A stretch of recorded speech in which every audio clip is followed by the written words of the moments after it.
Good morning बच्चों, मेरे प्यारे हिंदुस्तानियों। आप लोगों को मैं टिर्गो पढ़ा रहे थे, लेकिन टिर्गो को मैं स्टॉप करता हूं और फिर देखेंगे आगे समय मिलते जाएगा, वैसे वैसे हम आपको टिर्गो का भी क्वेश्चन देते रहूंगा। और आगे मैक्सिमम मिनिमम बहुत है, अभी चौथा चैप्टर पांचवा छठा पढ़ना पड़ेगा, है ना। तो कोई दिक्कत नहीं, आज मैं खत्म करनी आपको पढ़ाऊंगा, खत्म करनी असस इंडेसिस। इसमें क्या होता है, लोग रूट देखकर इतना डर जाते हैं कि उसका कोई तुलना नहीं है। मेन रूट डरने के एक ही कारण है कि उसको बेसिक फार्मूला नहीं आने की वजह से, बेसिक के वजह से। और रूट का जो चैप्टर है ये बहुत ही रूट से बड़ा खत्म करनी बहुत ही आसान चैप्टर है ना। तो ये चीज इजी तब होगा जब आपको बेसिक, आपको पहले आज मैं बेसिक बताऊंगा, उसके बाद वैसे वैसे आपको ऊपर की ओर खींचते जाऊंगा, रूट के बारे में समझाते जाऊंगा, ठीक है। थोड़ा सा ध्यान दीजिएगा। जैसे x पर पावर a गुना x पर पावर b गुना x पर पावर c, जब बेस सेम हो और मल्टीप्लाई का फॉर्म हो तो पावर को प्लस कर देते। जैसे x पर power a plus B plus C कर देते हैं। बेस सेम का मतलब सेम फोटो हो, एक रंगा हो, एक जैसा हो। जैसे आपके पापा लिखा है, अब पापा पर पावर ए है और गुना, और पापा पर पावर ए बी है, तो क्या करेंगे, बेस देखो तो पापा पर माथा पर है तो कुछ बात नहीं, पापा का क्या लिखेंगे, ए प्लस बी। मतलब क्या जोखेंगे, बेस अगर सेम है तो पावर को ऐड कर देना है और कुछ नहीं करना है, ठीक है। जैसे कि लिखा है 2 पर पावर 3 गुना 2 पर पावर 5। देखिए तो दोनों बेस सेम है तो पावर को ऐड करिए, 5 3 8, यही आपका आंसर हुआ। कोई दिक्कत? अगर देखिए ए पर पावर, यहां दीजिएगा, y पर पावर b अपोन में y पर पावर c है। देखिए ये डिवाइड का फॉर्म है, भाग का फॉर्म है, बेस सेम है तो पावर को क्या कर देते हैं, माइनस कर देते हैं, तो b माइनस c लिख देंगे। कोई दिक्कत यहां तक नहीं। इतना ही नहीं, अब देखिए y पर पावर 5 एग्जाम्पल्स, y पर पावर 3, तो देखिए तो बेस सेम है तो पावर को घटा दीजिए, 5 में से 3 गया 2, यही आंसर हो गया। जैसे एग्जाम्पल से फिर क्लियर, y पर पावर 5 अपोन में y पर पावर 8 है। देखिए बेस दोनों के सेम, डिवाइड का फॉर्म है, पावर को घटा दीजिए, y 5 माइनस 8, तो क्या लिखेंगे, y पर पावर 8 माइनस 8 में से 5 घटा दीजिए, कितना हो जाएगा, माइनस में 3 हो जाएगा। कोई दिक्कत? माइनस में 3। अब ये माइनस दिखा तो क्या करते हैं, हम लिख देते 1 बाय, माइनस खत्म हो जाता है, y पर पावर 3। आज से चीज दिमाग के अंदर रख लीजिए, यानी माइनस 1 पर पावर a पर power minus 1 is equal to 1 by, ये होता है। कोई दिक्कत यहां तक नहीं। अब ध्यान दीजिए आगे, ठीक है।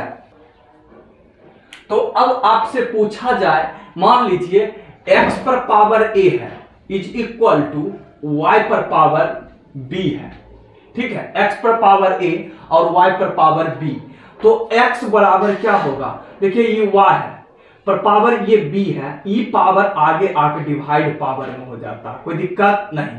जैसे एग्जांपल्स आपको क्लियर कर देता हूं, x पर power 5 is equal to y पर पावर 9 है, तो क्या लिखेंगे, x is equal to y पर पावर 9 बाय 5। कोई दिक्कत नहीं।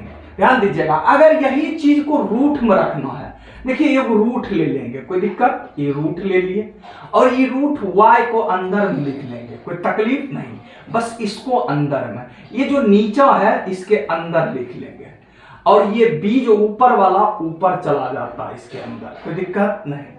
अब ध्यान दीजिए, जैसे इसको लिखना है, ये x इज इक्वल टू, बिल्कुल रूट के अंदर y डाल दो, y डाल दिया, और ये 9 कहां जाएगा, ऊपर, और ये 5 कहां जाएगा, यहां आ जाएगा। कोई दिक्कत नहीं।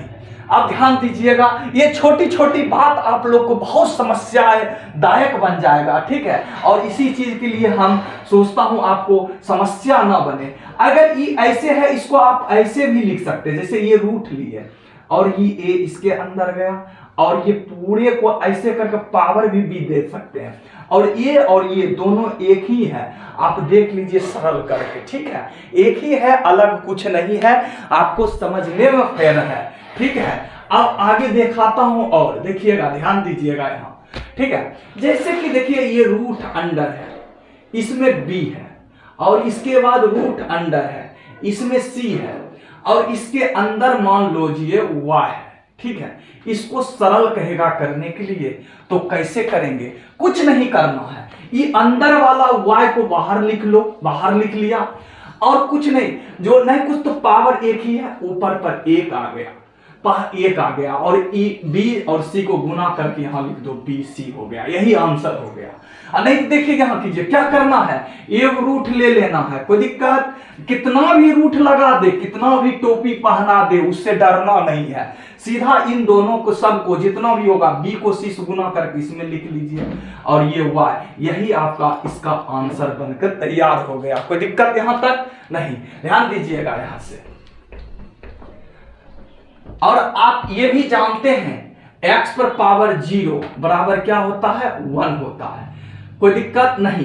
किसी के माथे पर 0 तो कहिएगा 1 होता है, आपके मम्मी के माथे पर 0, आपकी मम्मी नहीं रहेगी, आपकी मम्मी 1 हो जाएंगे, है ना, कोई दिक्कत नहीं। ध्यान दीजिएगा, इतना ही नहीं, अब छोटी छोटी बात और एक छोटा सा बात है, जैसे मान लीजिए सी पर x पर पावर a और ब्रैकेट क्लोज b, और ये करली ब्रैकेट दे दिया है ना, और सी दे दिया, ऐसे कर कितना भी ब्रैकेट लिखा रहे, उसके माथा में जितना भी देख रहे हैं, इसको गुना कर दो, मल्टीप्लाई कर दो, क्या लिखेंगे, x की पावर a b c, यही आपका आंसर हो गया, कोई दिक्कत नहीं।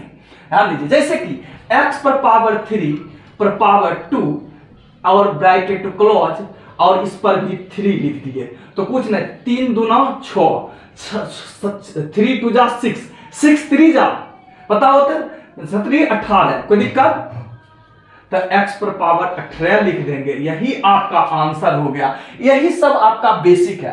कभी कभी देखिए x पर पावर 2 ऐसे लिख देगा, कहेगा सॉल्व करो, तो आप धर फराक करके 2 दूना 4 4 दूना 8, x पर पावर 8, ये आपका गलत हो जाता है। अरे भाई साहब, हम कहे ब्रैकेट लगा रहेगा तब ऐसा कदम उठाएंगे, अदरवाइज ऐसा कदम नहीं उठाएंगे। क्या करेंगे, जैसे ये बिल्डिंग को तोड़ना है, वो देखिए 1st फ्लोर 2nd फ्लोर और 3rd फ्लोर, ऐसे कर करके फ्लोर है, आप बताइए नीचे से तोड़िएगा बिल्डिंग, तो आपके के माथे पर ना बिल्डिंग गिर जाएगा, इसलिए ऊपर से बिल्डिंग तोड़ते हैं। जैसे 2 का स्क्वायर क्या होगा बाबू, 4 होगा, तो ऊपर पर 4 लिख देंगे, कोई दिक्कत। अब देखिए 2 पर पावर 4, 2 पर पावर 4 की वैल्यू क्या, 2 दूना 4 4 दूना 8 8 दूना 16, यही आपका आंसर हो गया, कोई दिक्कत। ये था बेसिक, जो बेसिक आप लोग को बता दिया। फिर नेक्स्ट क्लास में शुरू से स्टार्ट हो जाएगा आपका सिलेबस।